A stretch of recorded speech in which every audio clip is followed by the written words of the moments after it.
Hello, happy Tuesday. So this week has been crazy. I have not been able to go to the grocery store. Our refrigerator is getting really low. So I'm making do with what's in our freezer and our pantry. And I had gotten these markdown steaks from Target. They are a chuck tender steak, so not a super great cut of meat, but if you cook it correctly, it can make a great meal. So I've got, there's 6 of them. I am just going to marinate it, and then I might cook it in my Instant Pot later, just to make it real tender, and then I will put it, if I'm gonna cook it in my Instant Pot, I probably don't even need to cut them up. Kind of just thinking through this here as I'm deciding. So I'm gonna do like a Southwest type of marinade, and then let it marinate in the fridge all day today.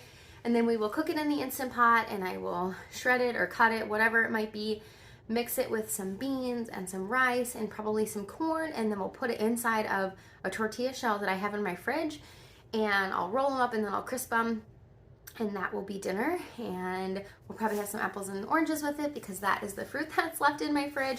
Actually, I do have a pineapple on my counter I can cut up, but just making do with what you have. That's why it's really important to keep a stocked pantry and freezer, because then if you run out of fresh things, you can easily make meals. I could have done like a steak and potato. I could have done like a stew.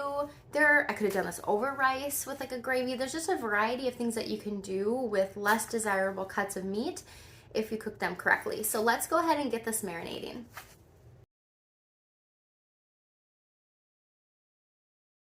All right, so I've got my meat in here. It was still like rock solid. I just pulled it out this morning, so totally fine because it's gonna sit in the fridge. And the Instant Pot, you can cook things from frozen. So into my bag, I am going to do a 1/3 cup of olive oil. You could use avocado oil if you want. And because these are frozen, the olive oil is going to get cold and kind of solidify against the steak. But as they thaw out,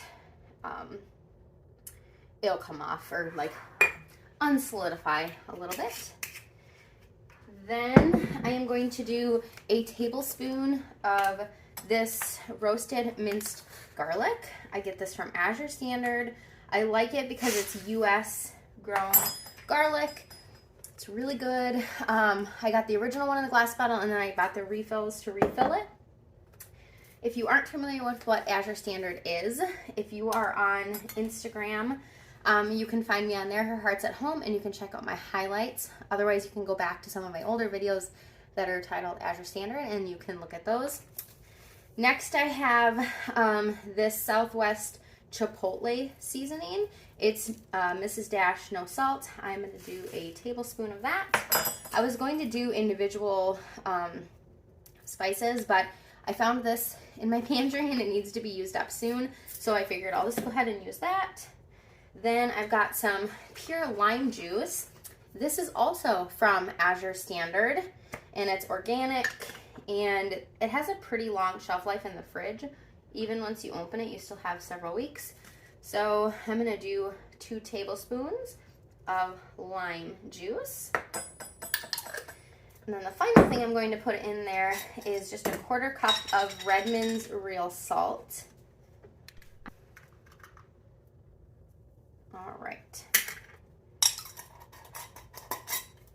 I'm just going to seal up this bag. If you tip over the sides when you're putting your meat in, you won't get meat all over the top and have to worry about any type of cross-contamination or things like that.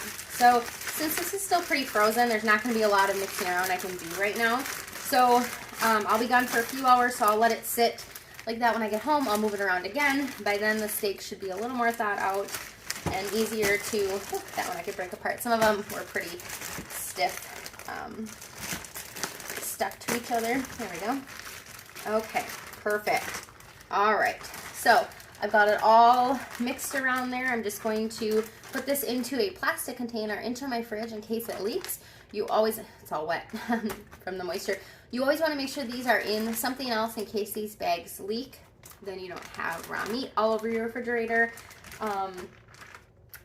that's that. So when I put this into my Instant Pot today, which I will show you, I will have to add liquid. You need typically about a cup of liquid.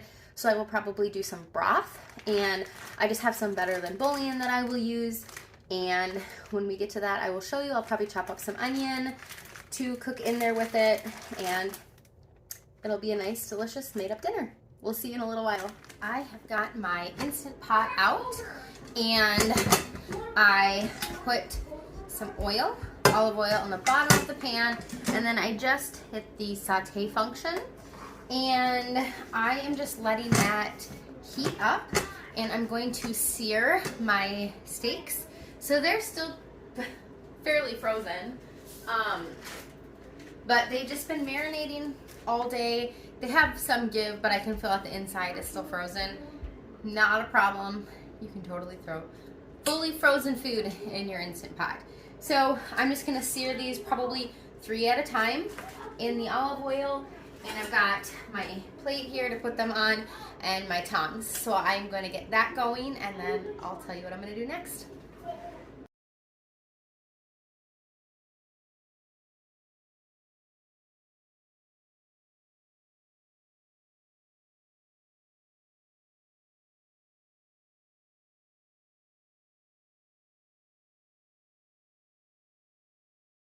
I turned off the saute function. It's still hot. You can hear it in there. What I'm going to do to my pan is add in a teaspoon of better than bouillon. 1 teaspoon of better than bouillon with 1 cup of water is the equivalent of 1 cup of broth.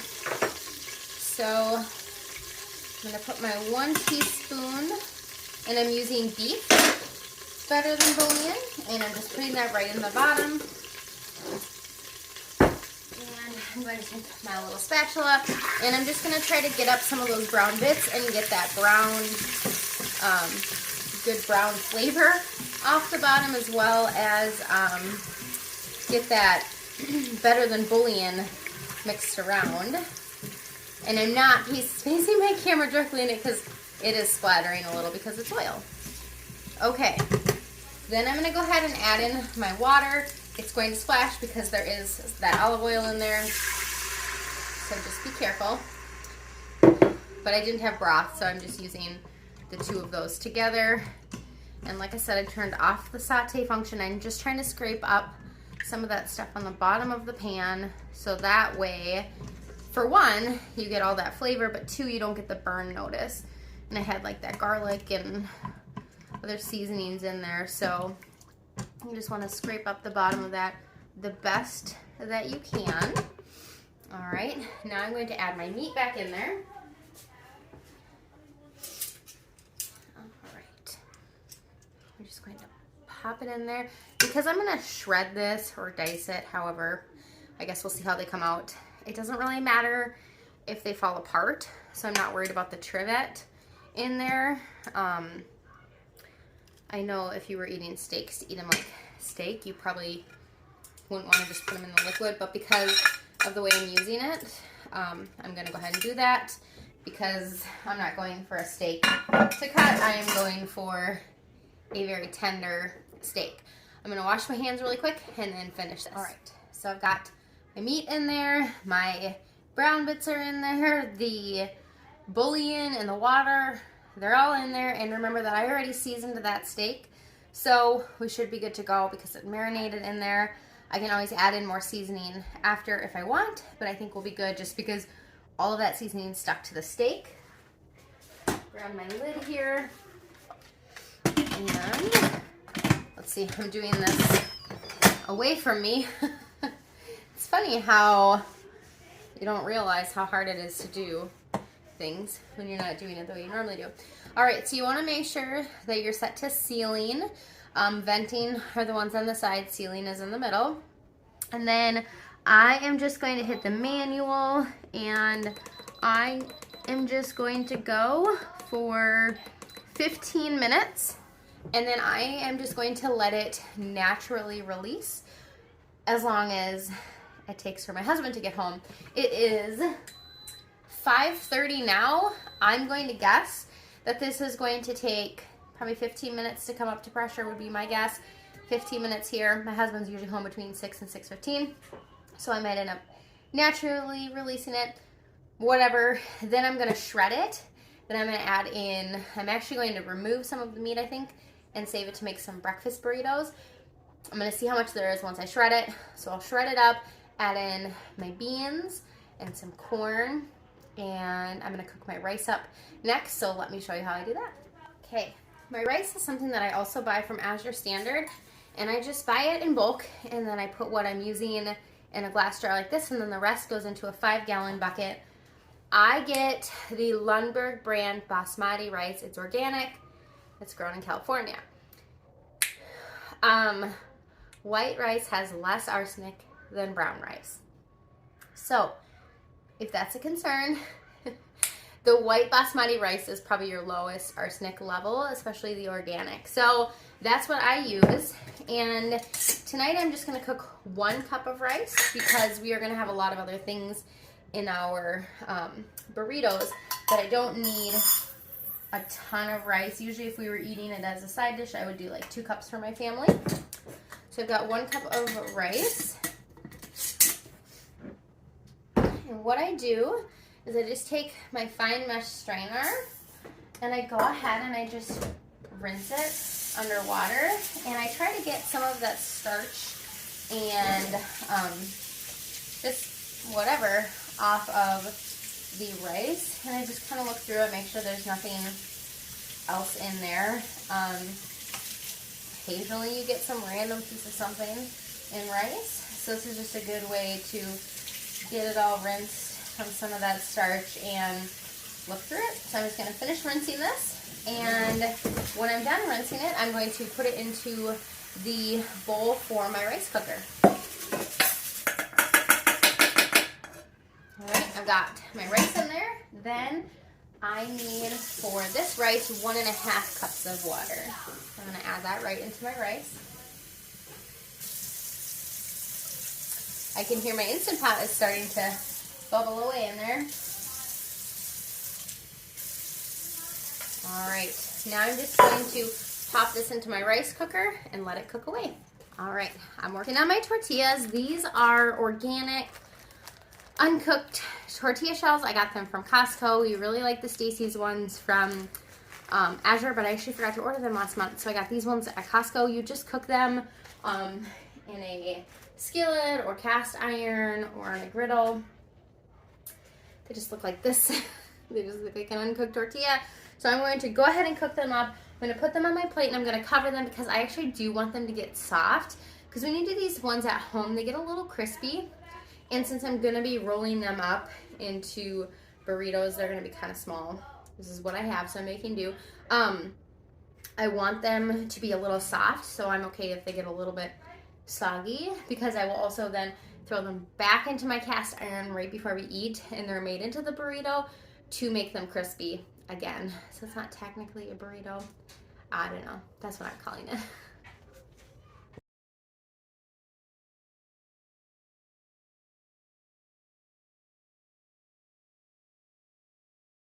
All right, the meat is cooked, and so I'm just going to shred it or cut it. Probably I'm going to cut it. I don't think it's going to be quite tender enough to shred. I'm going to cut it up, and I'm going to get rid of all this other liquid, and then I'm going to see how much I want to save for that. If not all of it, add in my beans and my corn. All right, my kitchen is very quickly a disaster. Okay, I've got this. I drained off all the liquid. I chopped up all of the meat. And now I've got some roasted corn. This is from Trader Joe's. And it just has a char on it. And I like that in the Mexican style dishes. Put some of that in there. And then I'm going to put in some of the pinto beans. These are Thrive Market organic pinto beans. They're cooked already. The ingredients are very simple. It is filtered water and pinto beans. So, can't get much simpler than that. I really like these over the cans of beans. I just prefer to store these. It's a little easier to store, so I am not going to drain any of this off because you really can't drain these in the way that you could a can of beans. So, and since there's no salt or anything It's totally fine. And I am just going to put the saute function on because I want this to warm up. I gotta get a spatula. And I just want to warm up these beans and the corn, get them warmed up. And I'm gonna go ahead and throw back in the meat. I'm not gonna throw all of it in there. I did take off anything that was real fatty. I'm gonna save, like I said, some of this and try to do a few breakfast burritos. So I put about half of the meat in here because we are going to have the rice and stuff. There's plenty of filling here, and we're gonna have cheese too. So the burritos are pretty tiny. I'm guessing everyone's going to eat at least 2. All right, so I'm just gonna let that continue to heat up, and then we'll add in rice. All right, I'm gonna go ahead and add in my rice. I'm not sure if I'm gonna add all of it, but I'm gonna start out with half of it and see if we need more.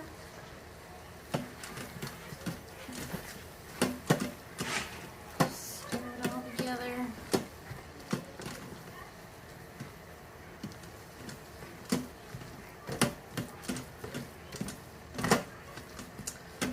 I think that looks like plenty. And now I'm gonna build the burritos. Right, I'm ready to assemble them. So I've got the tortillas.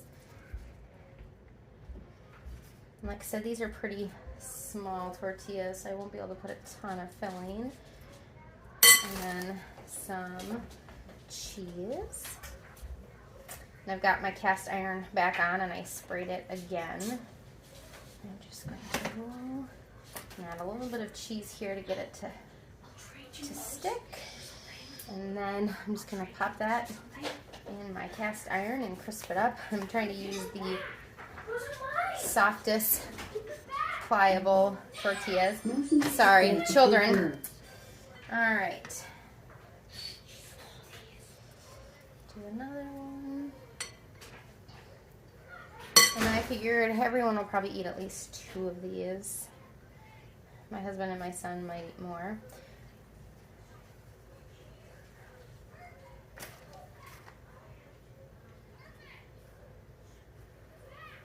All right. Get that one in there, and I'm just going to keep going.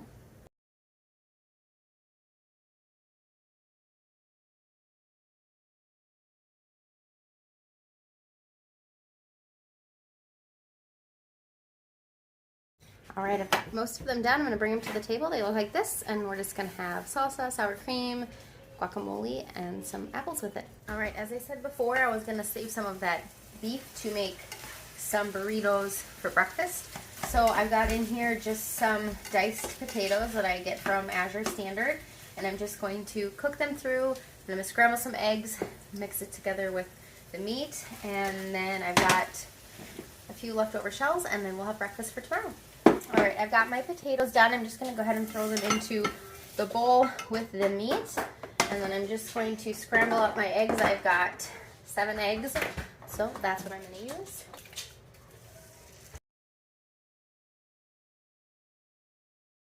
All right, I've got my eggs almost done. I'm going to add the meat and the potatoes back in there and just mix it all together, and then I'm going to assemble the burritos and wrap them up, and everyone can heat them up in the morning.